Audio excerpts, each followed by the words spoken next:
Welcome to Tree Dog Tuesday, only on the Fueled by Joy Working Dog Podcast.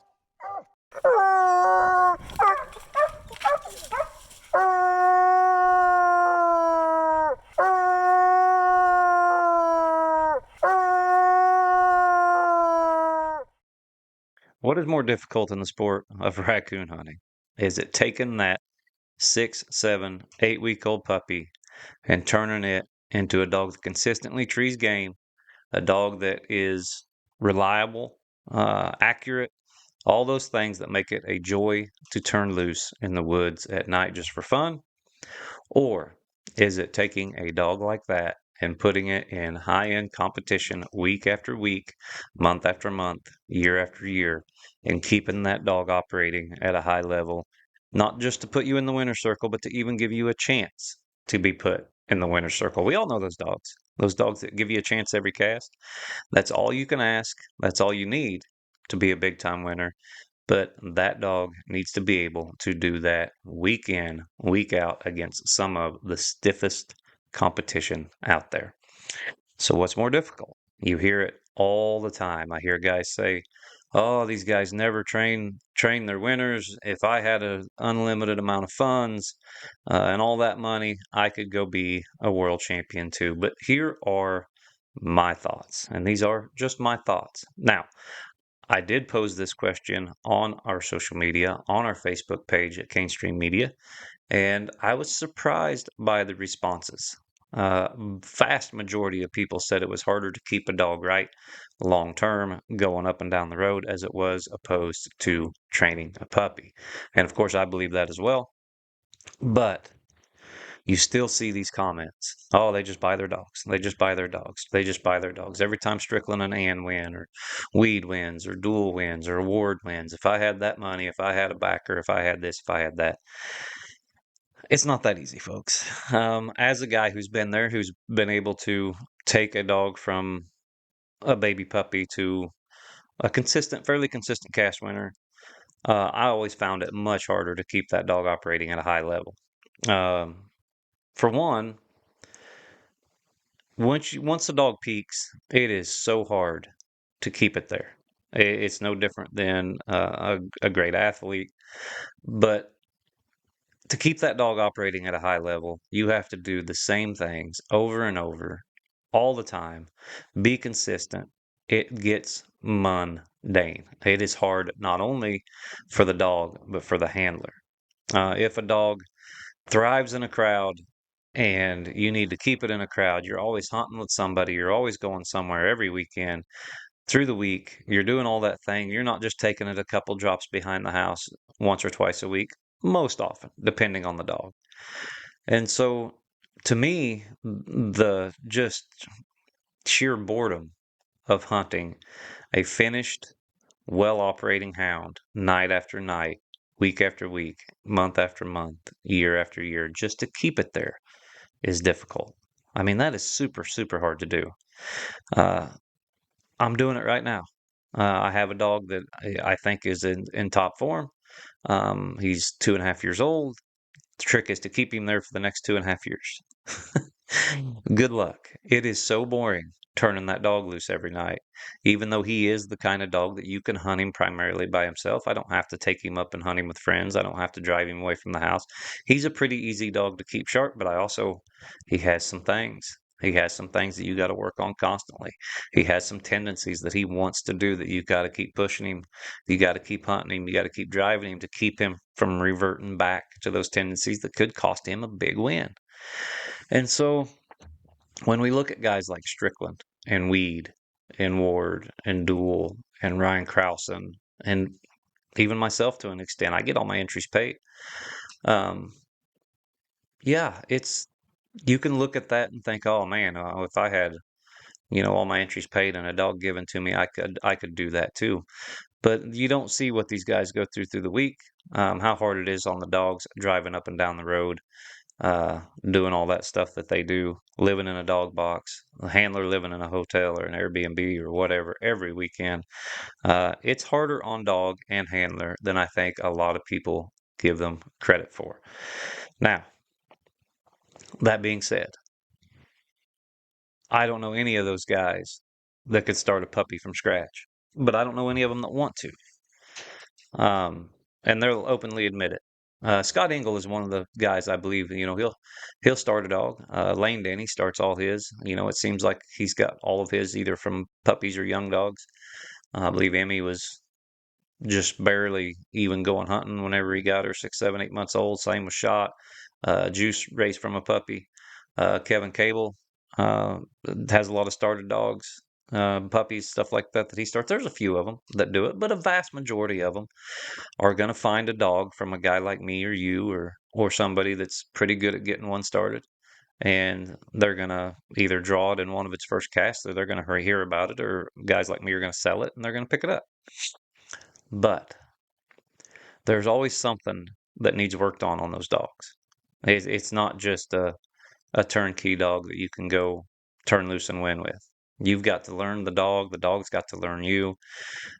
You got to keep it in the woods, and it's not as easy as we think. So let's talk about it. Let's talk about starting an 8-week-old puppy first. We've got all kinds of videos on CaneStream. Um, three of them actually, 0 to 12 months. Building a good foundation, doing all that things that you need to do. But on a difficulty level, how hard is it? How difficult is it to get that dog from 6, 7, 8 weeks old to, let's say, through its first year of life and treeing raccoons consistently, which is usually about how long it takes, at least in my experience. By 12 months old, that dog should be treeing or really close to treeing raccoons just about every time you turn it loose. Sometimes there's a little fine tuning that you need to do, in that 12 to 16 month, 15-month area. Things like the recut, um, little stuff like that. Going back to trees, whatever. And so, how difficult, really, let's call it on a scale of 1 to 10 in training dogs, is that? So, let's start with picking your pup. Hi, everyone. Wade Graskowitz here, owner of Joy Pet Foods here in Illinois. Just want to reach out today and first of all, thank everybody that supports Joy Dog Food. We appreciate everything that every single customer for Joy does for us. We're still a small, family-owned pet food company. USA-made products, born and raised right here. Another reason I wanted to jump on here today is hunting season's in full swing, and this time of the year, you'll learn that, and I did too, if you start seeing your dog with no stamina, no energy, weight loss, issues with the hair and the coat, and after 2 or 3 days, your dog just doesn't want to come out of the dog box. Guys, there's an issue. And I just want to challenge you guys, if you're not feeding Joy Dog Food, give us a try. I'm very confident that if you give us a try and you're feeding a product that you're not satisfied with or your dog's not satisfied with, once you try Joy Dog Food, you will not switch back. You won't. And if something happens and you're having issues, please pick up the phone and call 1-800-245-4125 and personally ask for me, Wade Graskowitz, the owner. And again, thank you very much for your support of Joy Dog Food.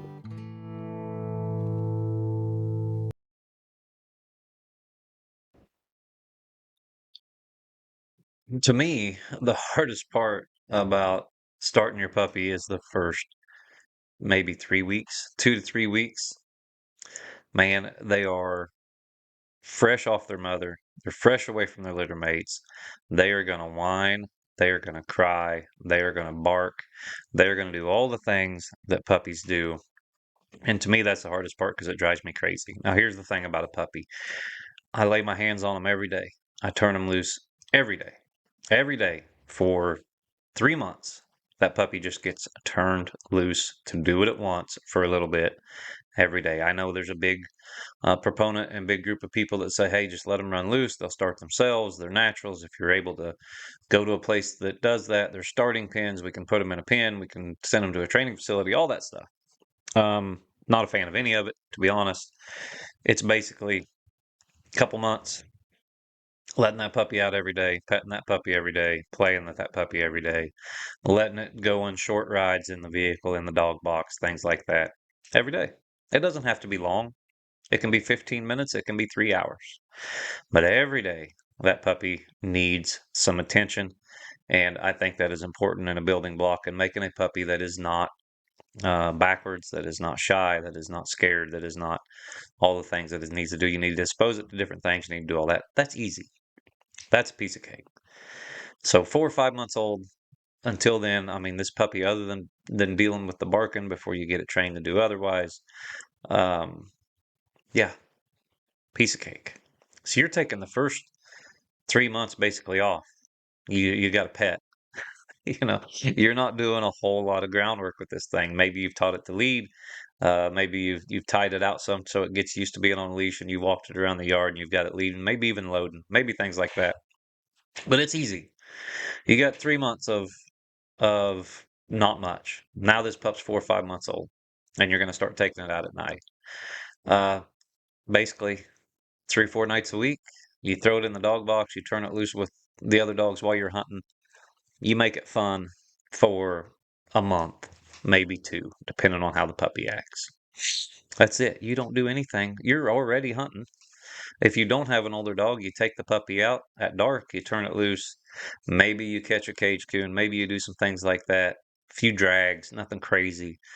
So now your puppy's 7 or 8 months old. And so for 4 months, 5 months, you haven't really done much.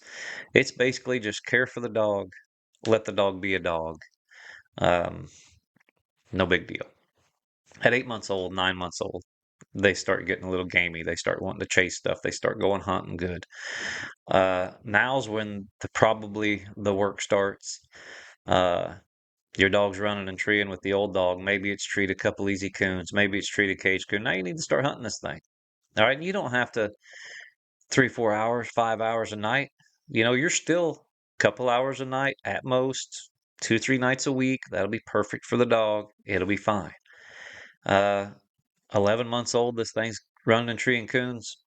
Pretty good. Now you want to get it in shape. Now you want to work on some fines things. You want to work on things like the recut, um, stuff like that. Being with dogs. Uh, you want to try to nip that in the bud as fast as possible. There's some things you're going to do along the way for that. If you haven't watched the videos, watch the videos. But yeah, it's not hard. Even at that age, they're not making a lot of trees sometimes. They're just running. You're doing a lot of, for me personally, sitting in the buggy, scrolling social media, rolling the window every now and then because it's cold to hear that dog run. Watching it on the Dogtra, on the Garmin, on the tracking system. It's not difficult stuff to me anyway. Is it frustrating? Yes. Maybe it is mentally uh, fatiguing for some people, but for me, it's just another day in the office. It is what it is. The puppy's doing puppy stuff, you know. But as they turn that corner and they start getting, pretty consistent, you got to start putting them in with strange dogs. You got to start hauling them around, getting them ready for a cast. That's when some work starts. All right. That is when, to me, the hardest work starts. Preparing that young dog for a cast situation. And so during that time, you are doing what guys with 3, 4, 5-year-old dogs with a little Ann or a Jack or a Mo or a Liz or a Shot are doing right now. I mean, that's what they're doing. The hardest part of training that puppy and getting it prepared for a cast is what these guys are doing night in and night out. They're keeping that dog sharp. They're keeping that dog in shape. You can't take a dog that's going to have to go through, say, a super stakes or a world hunt or a week-long event or even a 3-night pro classic where you're getting in and hunting late rounds and stuff. You got to get them in pretty good shape. So hour and a half, 3 nights a week usually ain't going to cut it. And now, there are exceptions. There are dogs that take little hunting that can still go compete, but not very many. All right. So now your hunt with your 3-year-old dog, it's not an hour anymore. It's 3 hours. It's 5 nights a week, 6 nights a week. It's later nights. It's deeper trees. It's, oh crap, he just blew through that and got on the neighbor. It's, my gosh, I've got two dogs. I've got one 2 miles this way and one a mile and a half that way, and they're both treed. It's going to take me all night to get to them. It's crossing swamps. It's getting into areas that you didn't even know existed because these dogs are such hard hunters and in good shape. And so it's not even close as far as just the physical demands. Now, keeping that dog right is also mentally taxing. When dogs go through slumps, and I've still not to figure, you guys let me know. Um, let me know in the comments what you think. I don't think it as much as the dog going through a slump as it is sometimes the handler, you know, because I know what it takes to keep a dog right. And you slack on that a little bit, and all of a sudden your dog picks up on it, and its habits are creeping back up that you've been nipping in the bud so well for a year. And all of a sudden your kid's got basketball games, your daughter's going to dance recitals, your wife's got honeydews for you to do, and you're only getting off the couch twice a week for an hour and a half, maybe two, and your dog's slipping. And some people call it burnout, and it is because it's a lot of times it's handler burnout. I mean, it's hard to keep those dogs operating at such a high level. And so, yeah, you look at these guys, and yes, don't get me wrong, they do buy the best dogs. They buy really talented, really good dogs. Ann, Mo, Crash, Jack, whoever, Liz, Shot, Juice, Lone Shark, Tin Cup. Um, they're the best. They're really good dogs, and these guys have them for a reason. But to keep those dogs operating like they do, sometimes it's just miserable. I mean, it is absolutely miserable. You're going to get less sleep. You're going to do more walking. You're going to do all the hard stuff. There is no easy stuff when it comes to getting Crash and Jack ready for a hunt. Now, like I said, there's exceptions. Duel told me. Duel's been on record several times. Jack's not or Crash is not a dog you need to hunt crazy hard. Duel hunts crazy hard, but it's not always Crash. Um, I know there's others. There's others that are not as hard and does not take a ton of hunting. But you just still got to keep her in shape. And so, yeah, to me, it's a no-brainer. That's my argument. When you think of starting a pup and when it gets the hardest for that pup or on you training that pup, that is what these guys are doing all the time. The hardest part of progressing a pup from 8 weeks old to consistent coon treer and cast ready is the cast ready. And so to keep a dog cast ready, you got to keep doing it just the way you were doing it with that pup. And it is hard to do. I know I've been guilty of having a dog that's really consistent and really good, and then not hunting them the same way and doing the same things that got them there. All right. And we see this with combat sports, with football, with baseball, with everything. People reach a pinnacle or they get that big contract or they finally become, champion of the world. And then they don't do the same things the next year that got them there. It is hard to keep that mindset. You have to really, really want it. When I look at things that drive these guys to be winners year after year after year after year, it always amazes me, and it will continue to do so. And so, yeah, that's the argument I have. You guys let me know what you think in the comments, and if you agree or disagree. I know there's going to be, well, if you could buy the best dog, if I could buy a $50,000 dog, just stop it. Just stop it. I could give you Willie's Little Ann and you probably wouldn't win a freaking $30 hunt. So let's not get carried away. These guys they deserve the credit. Let's give it to them. They're better at it than I am. They're better at it than most of you. That's the end of it. You don't think guys like Duel have a job because they're not any good at it. You don't think that Marshall and McVeigh picked Duel up because, he's just a guy that they just hand him great dogs? No, that's not how it works. They all started in the same place where me and you started, and they just got better. And it is what it is. So you can hate me for saying that all you want. You can think it's all bull, but it is the truth. Are there great houndsmen out there that do not have backing? Yes, I'm aware. But most of them have a different career path than these guys do too. I'm personally not going to sacrifice yet another marriage and and time with my children to run up and down the road like these guys do. And I doubt many of you would either. Say you would, but when it comes time to do it, not many of us do. I'm up and down the road enough. I'm not doing it every weekend. Bad enough I do it once or twice a month. I'll spend 2 weekends a month usually away from home, and that is gobs. Imagine doing it 50 weekends a year. That's what these guys are doing right now. If they're not, and it's not just that, it's going out late after your kids' ball games. It's going out after everybody goes to sleep and staying up until daylight. So yeah, it's harder. I can train a pup in, oh, let's call it from 6 weeks to a year old. I bet I can average 5 to 6 hours a week of actual work with that pup on average of actual hard hunting, hard work, 5 to 6 hours. Try to keep a really good dog at a winning level, only doing 5 to 6 hours work a week. You can't do it. Maybe you can. Maybe there's some dogs. Maybe I don't know what I'm talking about. That could be too. Let me know in the comments. Remember, like, subscribe, all that stuff. If you're watching this on the YouTube channel, if you're listening to us on the podcast, make sure and go to Cane Stream Media. Give us a follow. But yeah, the argument has been made,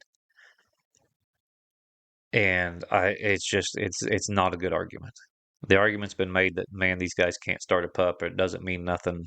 If you can't do it with your own stock or whatever, that's silly. That's just silly. And so, speaking from experience, it's harder to keep one winning than it is to raise one. Now, Jesse Lively, before I end this, Jesse Lively did have a very good comment. Is it harder to train a big time winner than it is to keep a big time winner winning? Probably. Probably. But those dogs are special. Those dogs are few and far between. And that was not the original question asked. He said I should frame it different, but I don't want to frame it different because I've heard all this stuff before. Uh, but basically, you're going to do the same thing with a big time winner that you are any pup. If you're gunning towards competition. When I raise a pup, it's with one goal in mind. That's to be a consistent cast winner, and that's what we're shooting for. So that's what we try to do. Whether they're going to be a big time winner or not, maybe it's on me, maybe it's on the dog. I don't know yet. We'll see. But yeah, that's all I got for you this week. Thanks for tuning in. Tree Dog Tuesday, Working Dog Wednesday tomorrow, all that good stuff. Beagles with BJ on Thursday. Big happenings coming this month here on Cane Stream Media and with Joy Dog Food and with the podcast and all that stuff. So like, follow, subscribe, Cane Stream Media. Look for Fueled by Joy Working Dog podcast on all your podcast platforms. Follow us there. Um, Thanks for listening. Thanks for watching, and we'll see you guys. See you guys, or hear you guys. I don't know, whatever you say. Anyway, I'll catch you next time.